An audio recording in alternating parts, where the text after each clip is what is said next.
This week's portion, Emor, begins with a list of qualifications for service in the Mishkan, the portable sanctuary, and later in the temple by the Kohanim, those designated as priests in the community. The Kohanim, whose ancestor is Aaron, Moses' brother, are a subset of the tribe of Levi, and they are the ones designated to be serving God with the rituals in the sanctuary and later in the temple. They are the ones who are to commit their lives totally to such service. They do not, once the people settle in the land of Israel, they do not get to have land as part of their inheritance as every other tribe does. Instead, they live around the temple or within all of the tribes and are supported by the rest of the community. And so they also have qualifications for service. They need to marry in a different way. Their restrictions on who they can marry are different and more restrictive than the rest of the community. And their physical attributes have to be different as well.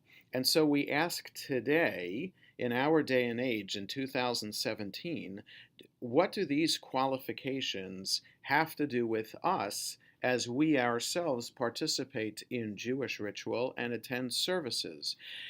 How do we see these restrictions of the Kohanim on their participation in the service, and what does it mean for us? Are we supposed to be restrictive as well? Are we supposed to tell people that they can only come into the synagogue if they are dressed a particular way, if they act or behave a particular way? Or do we, as most of the community does, allow anybody to come into the service? That we're all inclusive, come as you are, and in fact, some synagogues allow anybody to lead the service as well, as long as they know how to lead the service. And so, how do we reconcile the inclusivity that is part and parcel of the Jewish community today with the restrictions that are found in the Torah?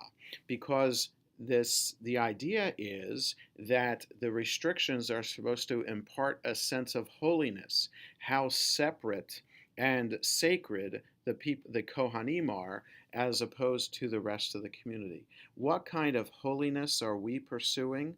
How do we define holiness today differently than the Torah does? And is that an appropriate way to redefine holiness? I think we would all agree that an inclusive Jewish community is much more sustainable and much more relevant and much more inspirational for us today than the restrictions and exclusivity found in the Torah. But it's part of our system, showing us the evolution of Jewish tradition and showing us that participation in ritual today is open for all and is a sense of elevating our lives and imparting a sense of Kedusha, a sense of holiness to us today. Shabbat Shalom.